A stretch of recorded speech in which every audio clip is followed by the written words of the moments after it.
Hi everyone, and I welcome back to Dr. Arjun Pai's YouTube channel. Today we have once again James Braha. We have done a video with him last year on Pluto through different houses, and today he's going to be talking about what it means for Uranus to be in different houses from the 12 houses. And if we have enough time, we'll also talk about the conjunctions with Uranus planet. Welcome, James Braha. Thank you.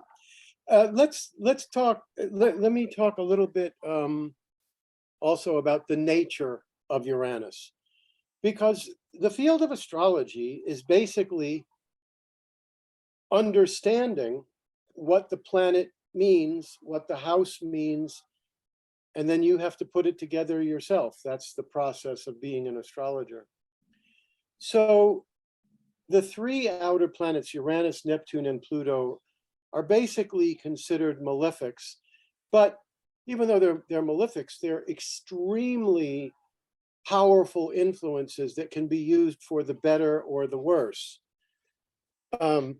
Anyway, Uranus is, and Uranus is the planet of astrology, by the way. So you'll see a lot of astrologers in the Western system, you'll see Uranus on the ascendant, or maybe the midheaven, or even the seventh house cusp, because that makes Uranus very, very angular and very, very powerful. And Uranus rules Aquarius. For example, I have Aquarius at the 10th house cusp. In the Hindu chart is Capricorn, but in the Western, anyway. So Uranus is considered the higher octave of Mercury. Neptune is considered the higher octave of Venus. Pluto is considered the higher octave of Mars, although Isabel Hickey considered Pluto the higher octave of the Moon. We'll get into that when we talk about Pluto some other time. But Uranus is the higher octave of Mercury. And Mercury is everything communicative, intellectual. When you speed those energies up, the intellectual communication, when you speed that up, you get electricity. You get a planet that is extremely outside the norm. So if a person has Uranus on the ascendant or Uranus next to the sun or the moon, they're going to be completely independent. They don't care about rules and regulations. They are brilliant. They're outside the box. And at the same time, they can be very defensive. They can be, because they're going to do things their way. You're not going to tell me how to do it because I'm going to do it my way. That's Uranus. In the 1960s, there was a conjunction of Pluto and Uranus, and it went for several years, really the whole decade. I think the peak of it may have been 1966, I think, the peak. But it hit a few times. It hit, backed up, came together. In the 1960s, you had revolution all over the place. You had revolutions, you had the killing of Kennedy, Bobby Kennedy, John Kennedy, Martin Luther King. It was just a crazy, crazy time because there was all this upheaval and revolution. You also had the Beatles. Now, there have been other huge musical stars. There was Elvis, there was, there's been Michael Jackson. There's been a lot of great musicians. But when you look at the Beatles' music, it's the lyrics that are out of the ordinary. My brother didn't like the Beatles because you couldn't dance to them. How are you going to dance to Eleanor Rigby? How are you going to dance to,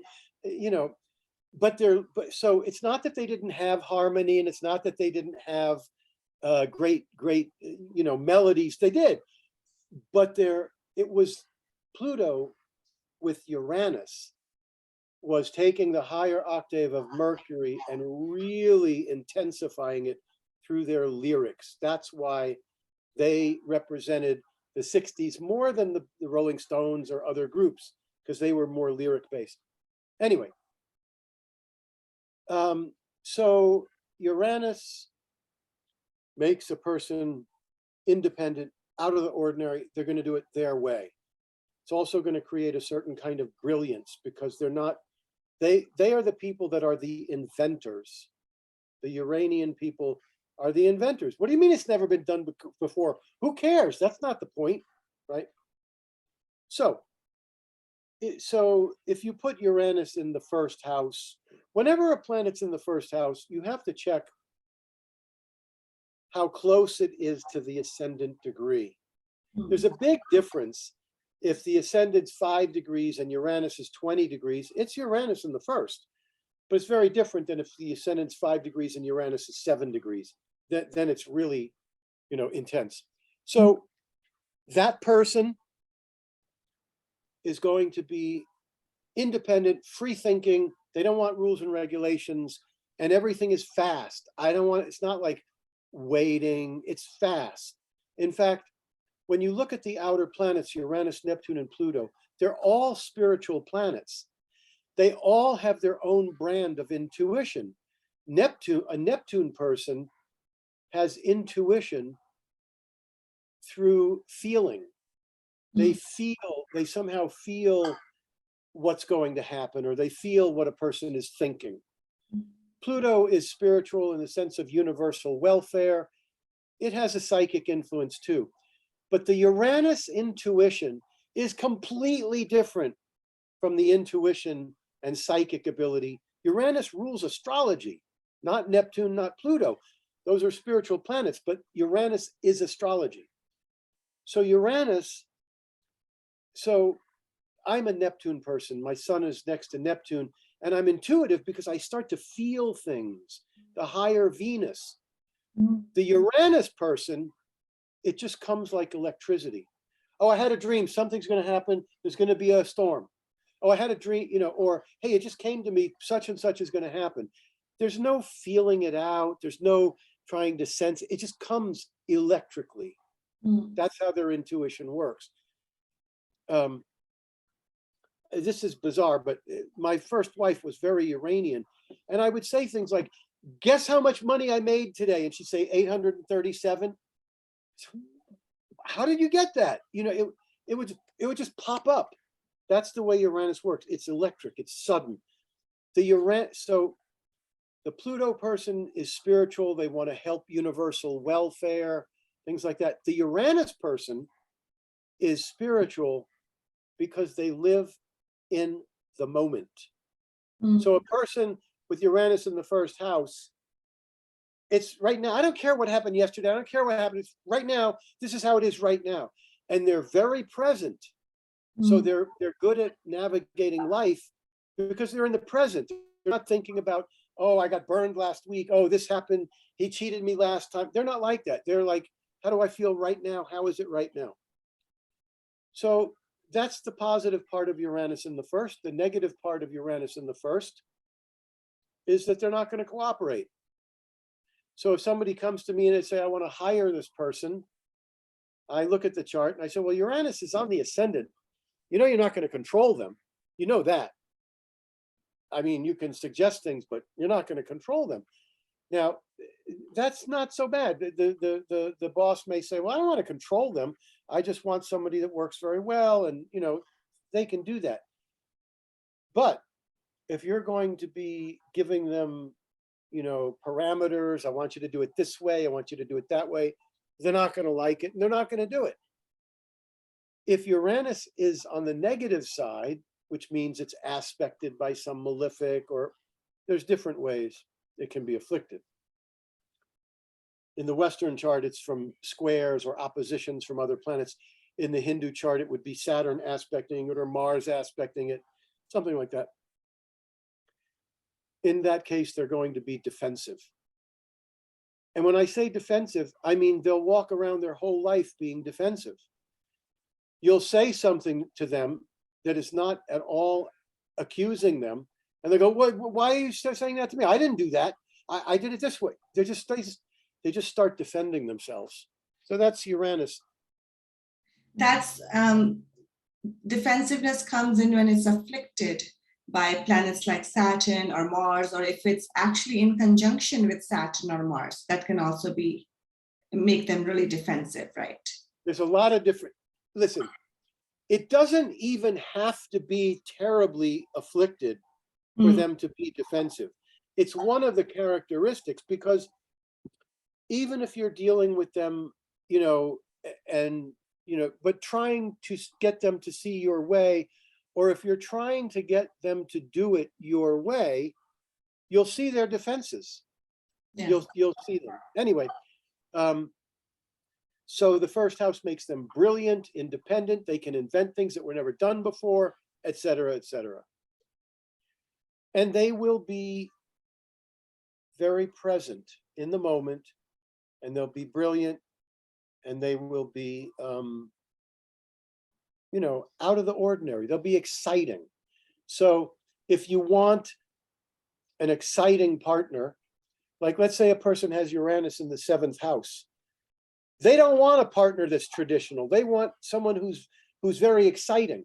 If they pick somebody with Uranus in the 1st house, they got somebody good. Okay?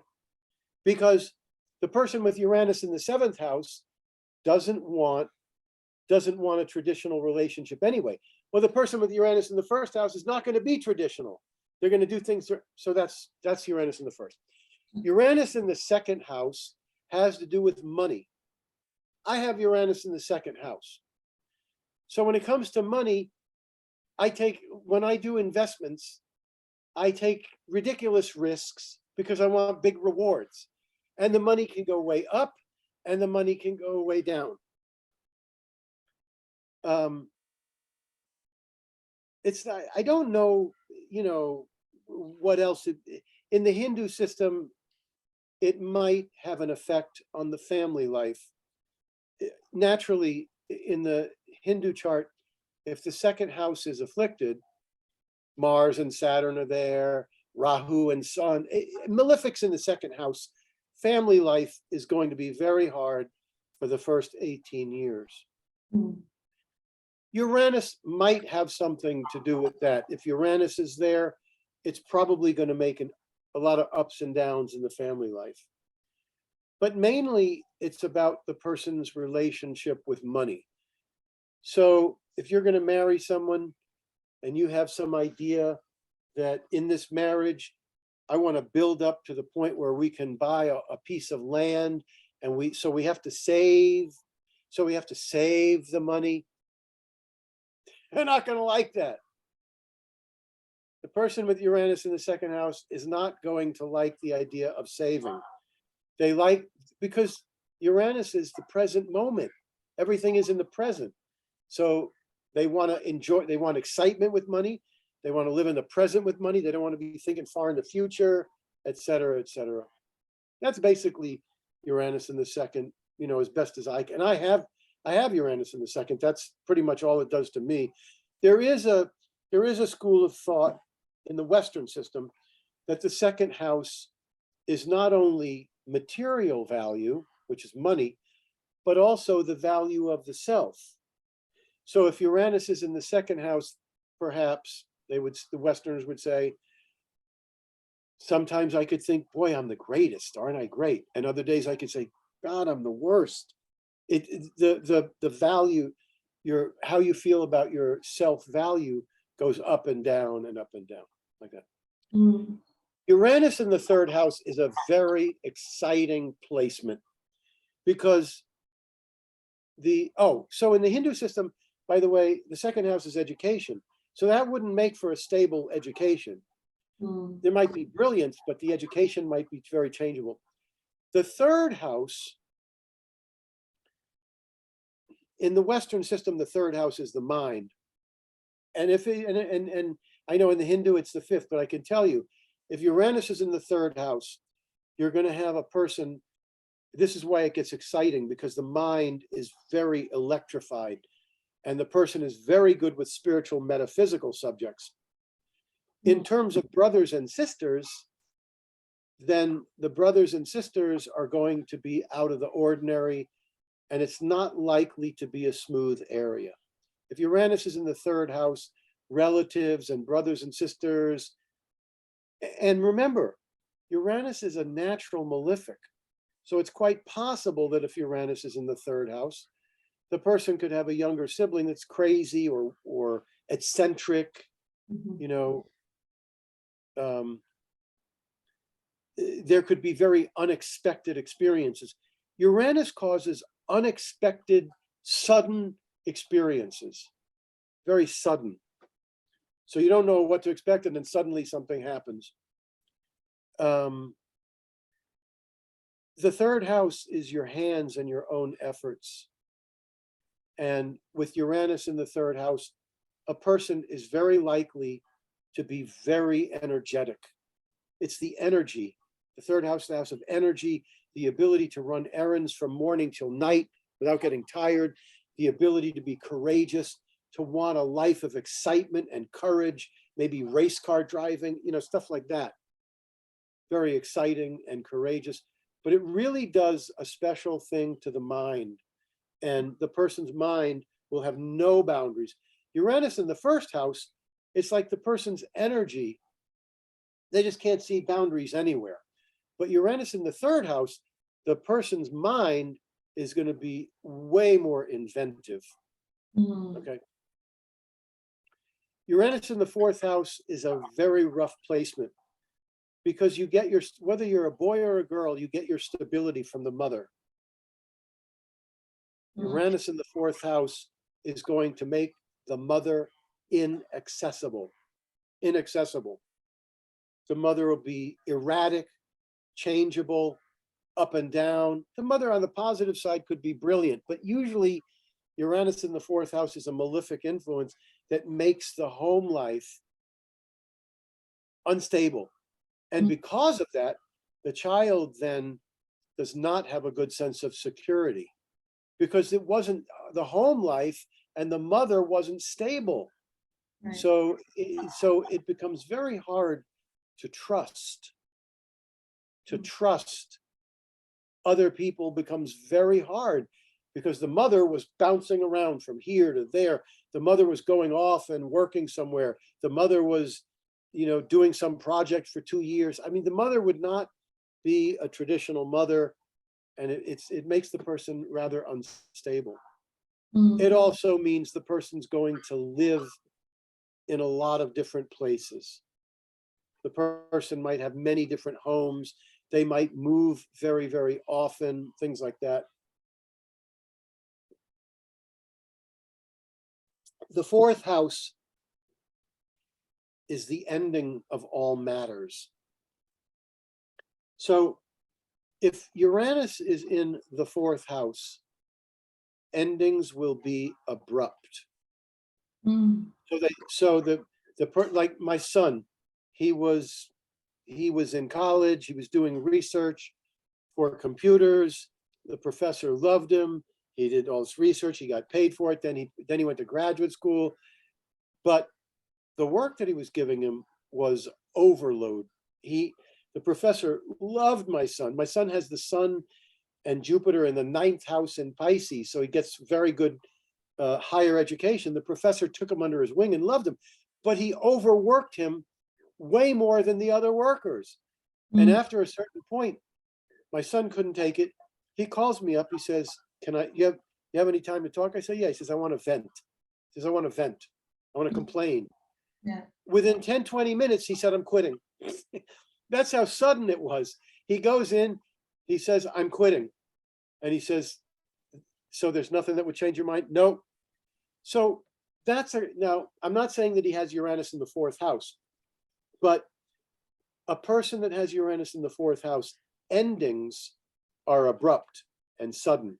Whether it's an ending of a marriage, ending of a career, the end of life, the end of a job, the end of a friendship, it's just going to be very sudden. Okay. Somebody with Uranus in the fourth house is going to want cars and homes that are out of the ordinary. We have, there was a architect named Frank Lloyd Wright, who, he made houses with trees inside the house, literally a stream inside the house, weird stuff like that, which a person with Uranus in the fourth house, they would say, that's my kind of house. Something that's really odd and strange.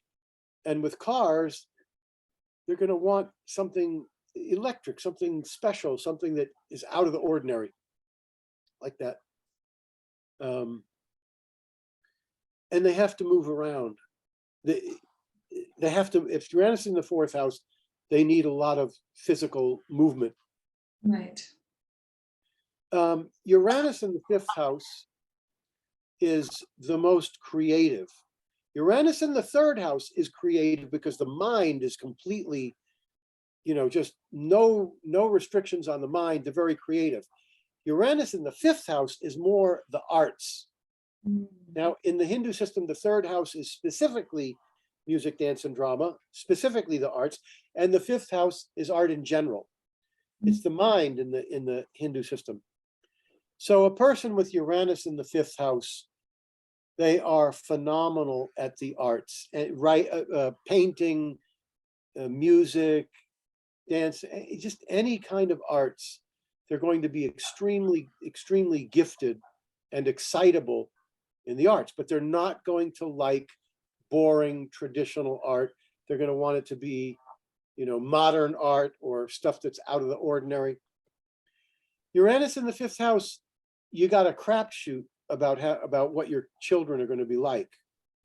Could be anything. I mean, you could have a child that's very inventive and very creative. You could also have a child that's born with problems. It's very, it is a malefic, and you can't know what it's going to do. It's funny because Saturn is the planet of karma. Right. Saturn gives you your karma back. But when you have Uranus in a house, it's going to be a karmic influence, but not the same way as Saturn, which is, oh, you did bad karma, now you're getting restriction. It's not that. But if you have Uranus in the fourth house, the mother could be completely erratic. You have it in the fifth house, the children could have weird problems. You don't know. You don't know exactly what it's going to do. But it's going to enliven the creativity more than you can imagine in the fifth house. You would not want investments that are long-term with Uranus in the fifth. A person with Uranus in the fifth might enjoy day trading. I have Saturn in the fifth house. So when I do investing, I mean, forget it. When it comes to anything like day trading or predicting what's going to happen in the next week or two, that'll never happen. Even though I have Uranus in the second, where money can go way up and way down, Saturn in the house of investments, it has to be long term. I have to do something where I say, look, I know it's underpriced now. At some point it's going up, maybe 2 months, maybe a year, but it's long term. And if I try to do short term, it goes terrible. But if Uranus is in the fifth house, you don't want long term. You're going to wake up one day and say, oh, I think we should sell it. Oh, I think we should buy it. And like with Saturn in the fifth house, my thinking is always long term. And the person with Uranus in the fifth house, their mind is right here, right now. And so with their investments, they are thinking what's going to happen in the next day or 30 minutes or 2 hours. So with investment, and now their investments are not going to be predictable. You can't say whether they're going to make money or lose money. You're going to have to look to other features, but you know that that's going to be a very exciting area for them, and things are going to go up and down, up and down. Uranus in the sixth house, the house of health, is going to create spasms, muscle spasms. It's Uranus, electrical nerve things. The person with Uranus in the sixth house cannot tolerate a job that is routine, intolerable. They cannot tolerate a job where somebody's constantly telling them what to do. So there's probably a person with Uranus in the sixth house probably decides very early in life, I'm not working for somebody, I'm going to have my own business. Because having restrictions, Uranus hates restrictions. Uranus does what it wants to do. The person may come to work on one day and say, oh, today I think I'm going to work on the organizing of the papers, which may be a 2-week job. maybe that's a 2-week job, but the next day he comes in, I don't feel like doing that. I think I'm going to do this other thing. There's no controlling in the job, okay? Uranus in the 6th house, because it has no boundaries, is extremely good for alternative healing methods. Mm. So Uranus in the 6th house is not going to make a doctor or a nurse, but they would love to learn how to heal people through Ayurveda, through herbs, through massage, alternative methods. And they will, in the scope of a lifetime, they will learn a tremendous amount about healing that is advanced. They'll be, the alternative methods are often thousands of years old, but they're alternative. So the Uranian 6th house person likes that. But you can bet that they will be on top of finding out what is on the cutting edge. When they're looking at health and healing something, they want to know what's the latest news. They want to know what was discovered in the last 2 years, because they want the advanced stuff. Not such a good placement for having workers necessarily. They would find the workers uncontrollable. So when if they're in the boss position and Uranus is in the 6th house, that's not going to be so easy for them. They might hire a manager to deal with the workers. Uranus in the 7th house is really fascinating because it means that they don't want a traditional marriage, no matter what they say in their heart. What they want is freedom. It's a very difficult placement for marriage. The 7th house is the area of marriage, which means compromise. The number one feature of marriage, you fall in love, and the pheromones and the hormones are, for 2 years, you feel like it's all bliss. And then everything gets down to earth, and things aren't new anymore. And then in order for marriage to work, the people have to be able to compromise. So you have Uranus, the planet of changes, sudden changes, ups and downs, freedom, independence, in the house of compromise. It doesn't work. Yeah. So the person wants freedom in their marriage more than anything. In the society today, and probably for the last God knows how long, someday it'll change. But for right now, marriage is about stability and compromise and loyalty and all of that. But they want freedom. They don't want that. They want freedom. So what they do, because society today doesn't want a lot of freedom in relationships, they realize I'm in trouble, not consciously, but unconsciously. They realize this is trouble. I don't want one of those marriages. I want the kind of marriage that's open and free. Well, you're going to look like a freak. So what they do, they don't even realize what they should realize is that all they need to do is find a person who also likes freedom. But they don't usually do that because they've been, indoctrinated through society that is supposed to be very stable and blah, blah, blah. So what they do is they go after people that are married. Then they have an exciting partner and there's no commitment, Right. but they're very unhappy because they do want intimacy. They do want marriage. They do want intimacy, but more than that, they want freedom. Mm. And they don't necessarily say that. All they know is, gee, I don't know why I'm always going with partners that cannot make a commitment or are married and cannot make, gee, why is this happening? Well, it's happening because Uranus in the 7th house is making them, they really want freedom, but they don't put it together in the head. So you have to tell most of those clients, listen, you can have freedom in a marriage. You just have to understand that there are other people that also want that and find them. So it has to do with being responsible. Uranus is not a planet of responsibility. Saturn is. Uranus is a planet of anything goes, independence. So they never even consider going out and saying, let me find the person that wants freedom. They don't even do that, Right. you know, but that's what they need to do.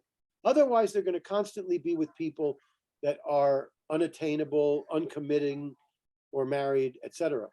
That being said, the partners will be brilliant. They'll be out of the ordinary. They'll be astrologers. They'll marry an astrologer. The person with Uranus on the ascendant is likely to be an astrologer. So does it mean that people or anyone who has Uranus in the seventh house look for a partner who has Uranus in the first house? That would work for them, or Uranus in the seventh house as well? No, I can't even imagine two people with Uranus in the seventh. I don't think I've ever seen that happen. Right.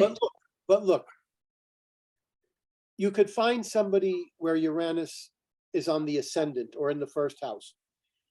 But you could also find somebody who has Uranus conjunct the sun or the moon. Okay. Person with Uranus conjunct the sun or the moon, they don't want any rules and regulations. They want freedom. Right. But even without knowing astrology, once you explain to the client, you need freedom. You can't have a marriage without freedom. So you got to find that person, and you have to make them understand, yes, there are people out there that want that. Right. Because society has conditioned them so much, they don't know it's possible. Right. That's pretty much all I know about Uranus in the seventh. But their partners will be living in the present moment. The partners that they're with, they'll be in the present moment. Uranus in the eighth house is a real good placement for astrology and metaphysical psychic subjects. It's a really good placement. The eighth house is like, it's a Scorpio house, okay? And the eighth house also has to do with other people's money. So Uranus in the eighth house, and it has to do with death. So they may have a lot of experiences of funerals, people dying. I'm not saying that they're going to have people die, but the death area becomes an interesting area. They may study near-death experiences. They may have astral experiences. They may also have some kind of odd experience with inheritances. And it could go either way. It could be good, it could be bad. They could have, sudden inheritances, or it might be something where they're supposed to get an inheritance and they don't. It's hard to say. But the emotional and psychological effect of Uranus in the eighth house, I think, is very, very strong. The eighth house has to do with suffering. It has to do with attachments. So why do we suffer? We suffer from physical pain, and we suffer when we have an attachment that doesn't get met. I want money and I don't get money, I suffer. I want to be treated this way and you treat me that way, you suffer. The person with Uranus in the eighth house is actually likely to not be so bothered by the attachments because there's some freedom there. In other words, from early childhood, there's already a certain amount of immediacy, living in the present. The attachments, pressing buttons where your mother says something and she said it to you 100 times and you go crazy. Stop doing that.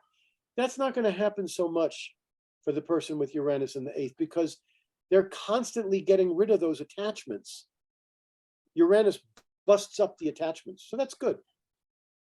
Uranus in the ninth house Sorry, James, I have a question. Sorry to interrupt. Whenever you mentioned about Uranus being in the eighth house, can that also be applied for Uranus being in Scorpio, whether it can be in a different house, or it's just if it's in the eighth house, even if that's not Scorpio? If Uranus is in Scorpio, it's similar to Uranus being in the eighth house. Yeah. Okay. Thank you. If Saturn's in Cancer, it's actually similar to Saturn being in the fourth house.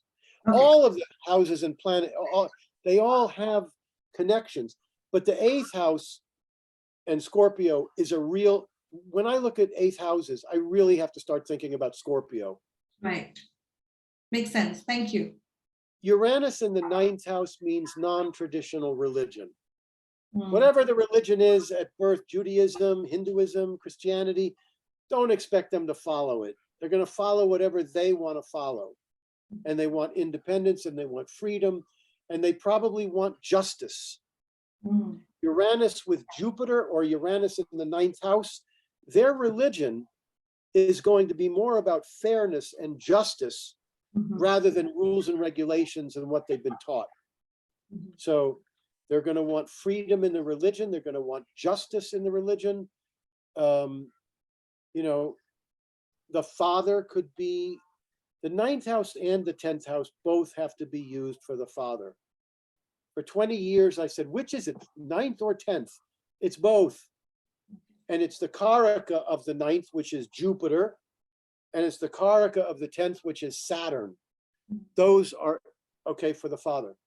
So Uranus in the ninth house is probably not going to be a state, there might not be so much stability with the father, but this is hard to say because it may be Uranus in the 10th. Uranus in the ninth or the 10th could affect the father, but it's going to affect religion. And it's going to mean that the person doesn't want the age-old traditional crap. They want the newest religion. They want the new age. They want religion that makes sense to them. Uranus is a higher Mercury. So a person with Mercury in the ninth, they want to know everything about religion. The person with Uranus in the ninth, they really don't want any part of the traditional stuff. They want the truth and justice. It might not help them so much in court cases. If Uranus is in the ninth, it's going to be very unpredictable how the judge is going to respond. Okay. Uranus in the 10th house means many different careers, many different careers. The career has to have freedom. You have to have freedom in the career to do what you want to do. And the career is likely, and the career could be astrology. The career can be anything that's highly inventive and exciting and creative. The biggest trouble with Uranus in the 10th house is you meet someone and they're 30 years old, they tell you they've had 6 different careers.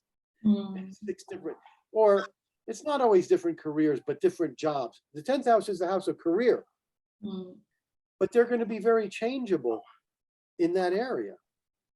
Okay, but they want excitement in the career. They may do a career with jet planes, or maybe they want to go to the moon and, you know, stuff like that. Right. Uranus in the 10th house is definitely uncontrollable with the father. Uranus in the 10th house, you can bet that the father is out of the ordinary.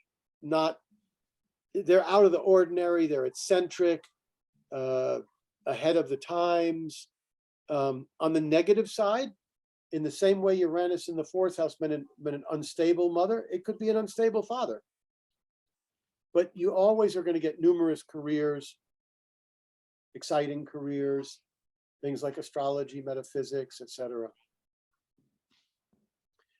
And the status, the person's fame and status could go up and down a little bit. Uranus in the 11th house, your friends are going to be non-traditional. You're going to have friends that are astrologers. You're going to have friends that are metaphysical. You're going to have friends that are unstable, eccentric, a little crazy, both. mainly that's what I think the main thing is there. It is, of course, quite possible. The 11th house is eldest sibling. So the eldest sibling might be unstable, erratic, uncontrollable, things like that. Uranus in the 12th house. The 12th house, it's the house of moksha, enlightenment, freedom. But the actual effects you're going to find the strongest is the 12th house as the subconscious mind. The hidden mind. So like the other day I had a chart and Uranus was about to transit into the 12th house. I said, you're going to start having dreams at night about things that happened when you were a child. You're going to start to have dreams at night about passions that you had that you no longer have, that they went away for some reason. So to me, Uranus in the 12th house is natally a person that has a lot going on in the subconscious mind that is affecting them. That they don't necessarily know that there's stuff going on in the subconscious mind that needs to come to the surface. Now, Uranus, when you're looking at it in any particular house, you have to think of change, breaking up and change. For example, in 2018, Uranus went into Taurus, the sign of money. I've always been a gold stock investor. I always invest in gold and silver. That's pretty much it. I don't do anything else as far as investing. And when Uranus was going into Taurus in the tropical zodiac, both zodiacs work. And if you want to really prove or test that they work, you watch Uranus and Pluto in particular, planets that are going to give some definite effects. You watch when they go into the sign, they will first go into the tropical zodiac, and then years later or sometime later, they'll go into the sidereal. So Uranus going into Taurus, I said, oh, this is going to be great. Uranus is going to bust up the fiat dollar, and they're going to turn to gold. And instead, I was dead wrong.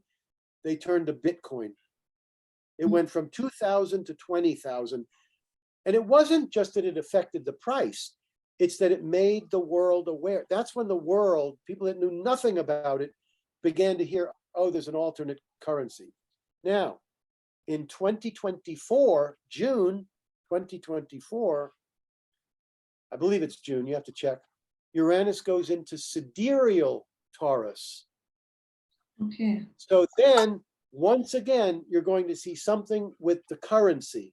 It could be Bitcoin again, which I think it will, because Bitcoin is having they have these things they call halving, where they cut the Bitcoin in half.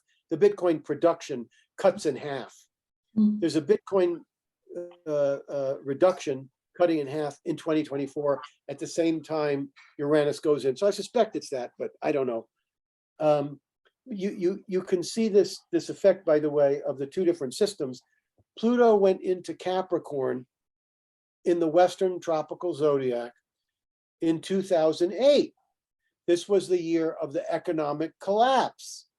And then you flash forward to 2020, and then 2021, and you have the Uranus, that was Pluto in Capricorn in the tropical, and then Pluto in Capricorn in the sidereal, 2021, 2022, and you had the pandemic, which is not connected to Pluto, but it just collapsed the system.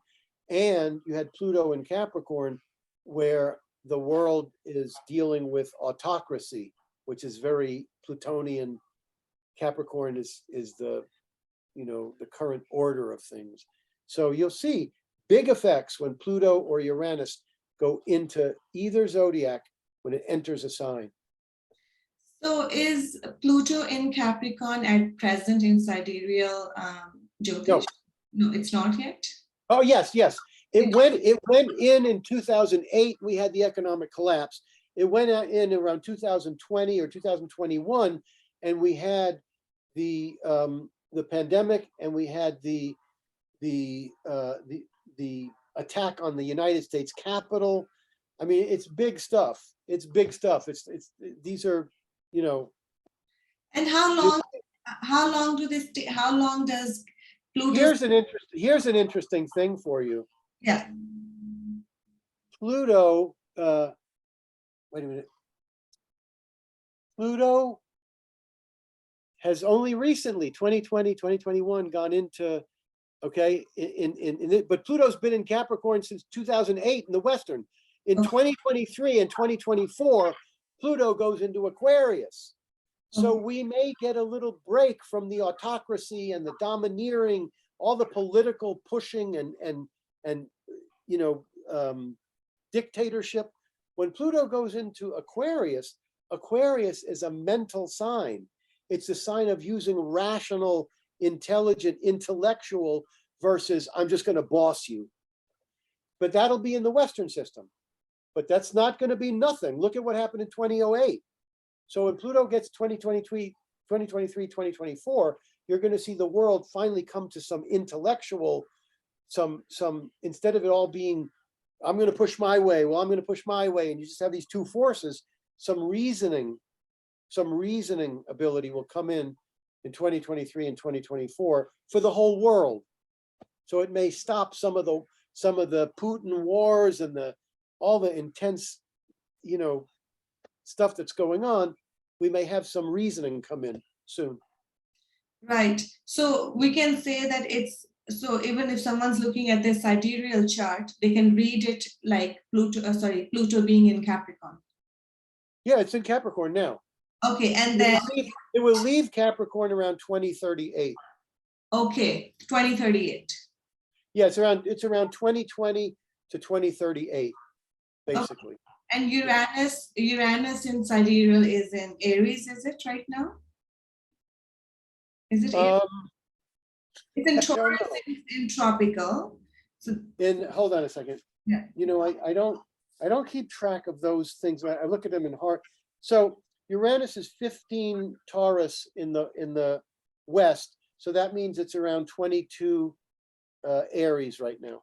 Okay, thank you. Thank you. But Pluto moves very slowly though, so it'll be a while. Okay, interesting. So did you want to talk about some conjunctions with the Uranus? It's 1:52. Do you have time? Yeah, we can go for another 10 minutes. That's fine. I changed it to 11:15, my appointment. Yeah. Okay. I don't know if I could do it 15 minutes, but I'll do what I can. So Pluto is the most in Uranus. Uranus with the sun is going to be like having Uranus on the ascendant. The sun is the soul, it's the Atma. So Uranus with the sun is going to make a person ahead of the times, independent, free. They might be defensive, but they're going to be independent. Their experiences with men and authority figures may be a little erratic or whatever, but the Uranus sun is everything that you can, every quality of Uranus, when it's with the soul, that's what it's going to be. So it's everything I said about Uranus in the first is going to be Uranus with the sun. Uranus with the moon. Now, if a woman's got Uranus with the sun, the men she chooses, because the sun is men, the men she chooses are going to be Uranian. They're going to be independent and out of the ordinary, etc. Uranus with the moon, this is not such a good placement. Uranus sun, you can deal with. Uranus with the moon is not an easy placement. The emotions go up and down. The emotions are completely independent. They're not going to be traditional, but it's going to be the need for excitement. Okay, the need for excitement is extreme. Now, if you go after if you are interested in a spouse and they have the moon conjunct Uranus, you're going to have trouble. The closer that you get to them emotionally, the more they're going to feel like their emotional freedom. The moon is the emotions. They want and they have emotional freedom. So when a person comes to fall in love with them, they start to feel their freedom go away. They run, and then they come back, right? But every time they run, it bruises this person's ego. So the relationship gets worse and worse because the person that gets left feels weaker and weaker. It's very difficult, very difficult. And with Uranus and the moon, the mother is going to be erratic or brilliant. It's not going to, it's a rough placement, to be honest. But it does have, you know, emotional excitement is great. And, you know, inventiveness, all that stuff is good. But that's a rough placement. Uranus Mercury is just outrageously brilliant. It's very, very brilliant. But the mind works too fast. It's great that the mind works fast for learning things. It's not great when somebody says something and the Uranus Mercury person just blurts out what they're thinking, and you go, oh my God, you know, they have no, they're blunt. They just, the mind is going too quickly. And it means they may have trouble sleeping. The mind never stops. And again, the defensiveness, if there's any affliction to that Mercury other than Uranus, you're talking, the mind is not in good shape. They will be defensive beyond belief, and there can be troubles in the mind. So, you know, I don't see these aspects very often these days. I don't know why in charts. But the Uranus Mercury will be brilliant. There's no doubt, but it's not so good on the nervous system. It's not so good on the stability. But it's good with metaphysical subjects. They won't. Uranus Mars, this is a rough aspect. And I'm talking conjunctions and oppositions, of course, and the oppositions are always going to be afflicted. But in the Western system, we have squares. The Uranus Mars is very physical. You cannot get them to meditate. But what you do is, if they are unstable or they need meditation, you have to tell them to go toward martial arts, Tai Chi, or some physical method that can help them, because they can't stop moving. They can't stop moving. The stubbornness will be beyond belief. Beyond belief. I always tell the story. I had this friend, he was from Europe. He came to this country and he was selling a car boat. It was a car and a boat, both. It looked like a big SUV. But so we'd be driving down the street and he'd see a waterway, and he'd drive into the waterway and then turn the boat engine on. And we'd start to boat. So we get to this island that's a United States Army island. And there's 25 signs that say, do not come on this island. Don't even think about it. And he says, oh, let's go to the island. I said, no, you don't want to do that. No, it's against the law. Don't you see that? He says, no, and he did it. Right. That's Uranus Mars. But they can be very good with mechanical technical skills. They can be good. Uranus Jupiter, they want justice. Their religion is justice. And their religion is, it's like Uranus in the 9th house. Their religion is way ahead of the times. It's new age, you know, things like that. But I wouldn't really want to get in front of a judge with Uranus Jupiter. You don't know how it's going to go. Uranus Saturn, I had a chart reading today with Uranus Saturn, and I said, look, and they were very close together. Now, whenever, again, I'm going to say this again, with all these aspects, if they're opposite, they're going to be on the negative side. Conjunctions can go either way. He had Uranus conjunct Saturn. I said, look, there's going to be two sides to the personality. one part of you is going to want to be completely traditional. The other part of you is going to want to be completely radical. And he laughed. He got a big smile on his face. And I said, do not think that that's going to end as you age. It never will.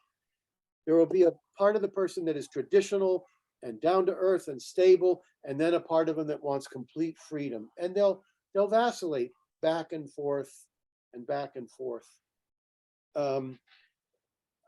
It might affect something with the teeth and the bones that wouldn't be so good.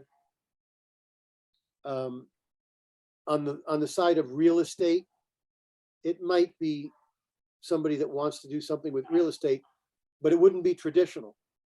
It would be very, very, ahead of the times and special and out of the ordinary. Mm. Did I miss any? Venus, Uranus, Venus. Uranus, Venus is kind of like Uranus in the 7th house. But I would prefer to have Uranus, Venus, would be easier. I see a lot of Uranus, Venus people that have good marriages and good stability. The Uranus in the 7th is harder because of, again, largely because of the way they've been cultured. But Uranus, Venus is very exciting. If you are looking for a partner that's exciting, you go for the Uranus, Venus person. Mm. They are very exciting, and they're with the arts, they're wonderful, wonderful. Uranus, Venus, there's no boundaries to the love area. They can be bisexual easily. It's no big deal. There's no rules and regulations on Venus. So the arts that they create are very ahead of the times. The partners they select are ahead of the times, and there's not a lot of tradition and rules and regulations and things like that. There's a very exciting aspect. Those people, I think they get a lot out of life in terms of enjoying. Venus is the ability to enjoy and be happy, and I think that they find a lot of excitement in life. Yeah. James, what if Uranus is with like in sidereal system? Uranus is in the same house as Ketu or Rahu. Does it make any difference? Do we take that in? Yeah. Yeah. So with Rahu, first of all, there's a big misconception because people go by books and teachers rather than experience. Your Ketu is way more devastating than Rahu. If a planet is near Ketu, that planet gets weird, strange. It's like it's swallowed up into a black hole. Mm. Venus with Ketu, you're at the wrong place at the wrong time. The moon next to Ketu, the mind goes in and out, the mother's unstable. It's really bad. If you put the moon next to Rahu, that's not a big deal. It doesn't hurt the moon that much. You put Venus next to, okay. So Rahu in the Western system is the north node. In the Western system, the south node tells you your past life activity. The north node tells you what you're supposed to go toward, okay? Right. If there is a planet within 5, 7, 10 degrees near the north node, if you go toward that energy, you're going to succeed very easily. So if a person has Venus 5 degrees away from the north node, and they decide to go into the arts, into film, into beautiful objects, sweets, jewelry, anything that they do that is Venusian is going to succeed very easily. So in fact, Rahu doesn't really hurt it very much at all. So if you have Uranus next to the north node, I tell the person, listen, become an astrologer, it'll be easy. Become an inventor, it'll be easy. Like that. Okay. Now, I consider the south node to be, if you've got Uranus and the south node in the Hindu chart in a house, it's going to be bad. It's going to be rough. It's going to be all kinds of upheavals and weird, and it's like two malefics, okay? Mhm. At the same time, in the Western chart, if Uranus is near that south node, I would say that person, my son has it, he picked up astrology so fast I couldn't believe it. It's a Wow. past life activity for him Wonderful. on the south node. Wonderful. Thank you so much, James Braha, My pleasure. for joining us today and explaining about Uranus. And I really resonate with this energy and the information that you have given. Where's Uranus in your chart? First house. Yes, an astrologer. First house, it's with Jupiter. It's with Jupiter. Justice, Yes. truth. Yes. Uranus, Jupiter, you got to have the truth and you have to have fairness and justice. Yeah, that's what That's I'm how- about. Yeah, always. Yeah. Thank you, everyone. I hope you guys all enjoyed the video. If you have any questions, please leave us a comment below and we'll see you guys again soon. Take care. Thank you.